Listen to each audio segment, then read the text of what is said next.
Yesterday, we got word that Trump and Musk's little squad of genius web developers and software engineers, the folks who may have accidentally posted the classified information on their website and left open some sort of back door so that random members of the public can post stuff on it. That genius squad has now reportedly been sent into the IRS. So now that group is in there with your tax information. While tonight we get word that at the IRS, just ahead of tax filing season, they are about to fire thousands, maybe 9,000 people who actually work there to handle your taxes.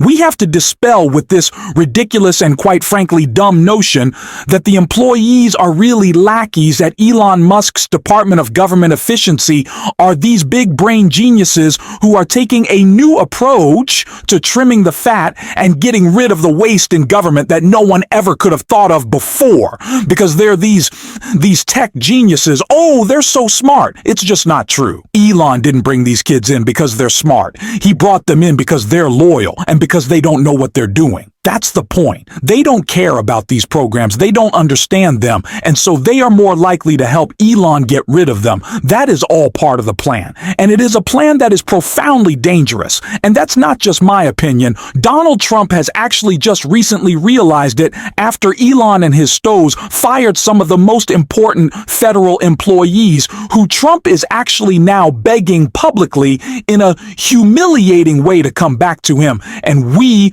are going to get into all of that. But before we do, if I quickly ask you to leave a like on this video, and if you haven't already, and you enjoy our channel, to hit that subscribe button. It goes a long way, and it really does mean a lot to me now. Before we get into this story, Rachel Maddow did a great job recently detailing all of these failures at DOGE that I think adds some color to this story. So before we get into this breaking news, let's hear from Rachel Maddow. That we should all be shocked. The American people should be shocked by the scandalous discovery he and his high-tech team made while apparently pawing through Social Security records and data in that part of the government's guts. Because he's allowed to do that, I guess. He said the scandal that he and his team had uncovered in Social Security data is that there are people in the Social Security database who are listed as being 150 years old. And we don't know exactly what Mr. Musk was talking about because he's seeing stuff that I think he's not allowed to see, and neither are we. But today, people started gingerly asking if perhaps Mr. Musk just didn't know that in an older version of the programming language that is used by the Social Security Administration, when you didn't have a date to enter in a particular field, it would code it as 150 years ago. It would code it as 1875. The year 1875 is essentially an error message to let you know that there isn't a real date in that record, and so you should treat that as an error and find out what went wrong. Does he know that, or does he really think those are records for 150-year-old people? Does he know what he's looking at when he's pawing through your Social Security records? Remember, it's their technical prowess and know-how that's supposed to impress us and make us think this is somehow different than when a far-right, power-mad, doomed president tried to do this exact same thing in 1973. We're supposed to be intimidated here. That measles outbreak we told you about last night in West Texas, it has now doubled in size as of today. The CDC also has fired as many as 1,300 people today. The intelligence staff at the Department of Energy sent its staff an urgent warning about how to respond to Elon Musk's team seeking access to sensitive classified materials about nuclear weapons. And at the National Nuclear Security Administration today, which is responsible for keeping our nukes safe, they fired a significant portion of their staff today, hundreds of staff members. Yesterday, we got word that Trump and Musk's little squad of genius web developers and software engineers, the folks who may have accidentally posted the classified information on their website and left open some sort of back door so that random members of the public can post stuff on it. That genius squad has now reportedly been sent into the IRS. So now that group is in there with your tax information. While tonight we get word that at the IRS, just ahead of tax filing season, they are about to fire thousands, maybe 9,000 people who actually work there to handle your taxes. The combination of the smash and grab by the supposedly high-tech team and the mass firing of people who actually do know what they're doing means real material harm is being done to our country. And it will take a long time to repair it when we finally get to start. These guys are just not smart. We have to stop treating DOGE in any way, shape, or form like it is a legitimate agency with good people working at it. These are unqualified kids who know nothing about government and the ones that are nice. Okay, whatever.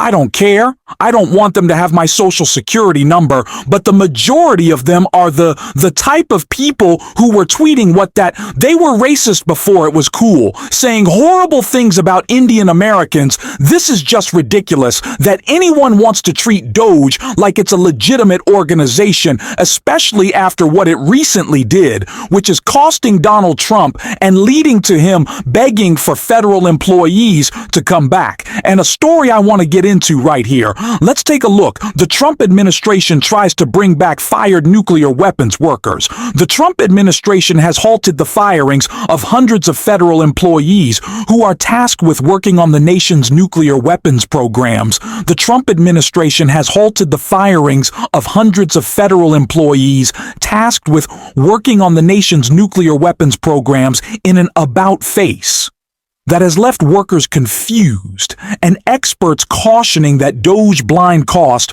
will put communities at risk. 3 U.S. officials who spoke to the Associated Press said up to 350 employees at the National Nuclear Security Administration were abruptly laid off late Thursday, with some lot losing access to email before they learned they were fired, only to try to enter their offices on Friday morning to find they were locked out. The officials spoke on the condition of anonymity for fear of retaliation. One of the hardest hit offices was the Pan-X plant near Amarillo, Texas, which saw about 30% of the cuts those employees work on, reassembling warheads, one of the most sensitive jobs across the nuclear weapons enterprise, with the highest levels of clearance, the hundreds let's go at NSA, were part of a DOGE purge across the Department of Energy that has targeted about 2,000 employees.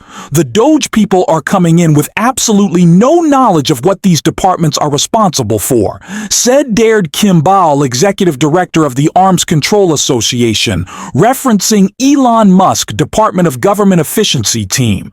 They don't seem to realize that it's actually the Department of Nuclear Weapons more than it is the Department of Energy.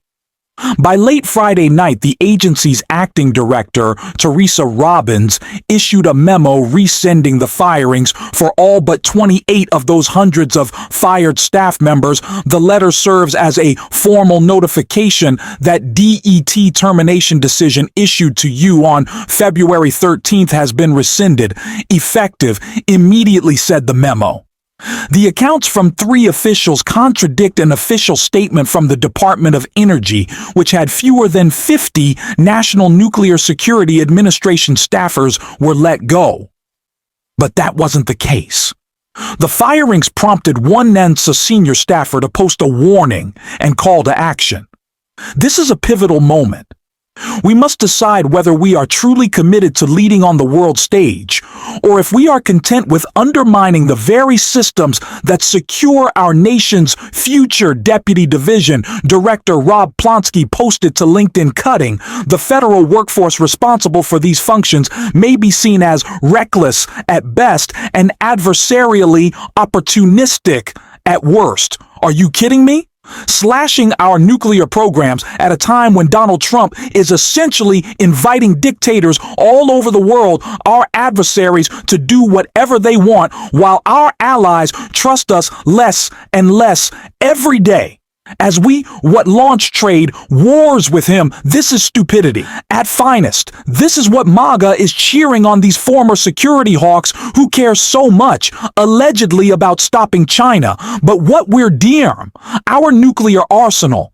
This is absolutely insane. We are leaving this country more dangerous every single day because of the dumb asses at DOGE and Elon Musk. It is absolute insanity. It is crazy. These people are dangerous. They don't know what they're doing. They don't. And what makes it even worse is that the government budget, the percentage of it made up by federal employees, is about 2.1%.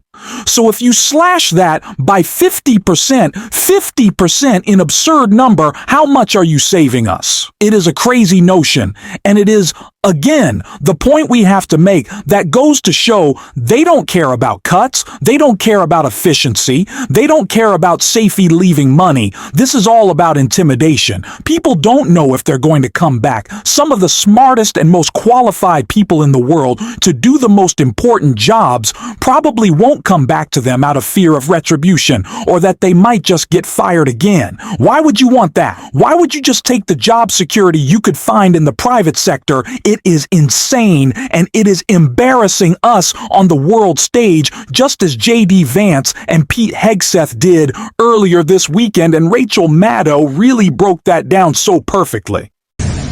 Talk all we want about values. Values are important. But you can't shoot values.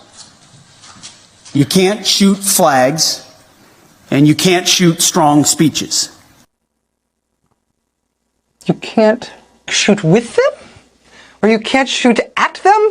You can't shoot...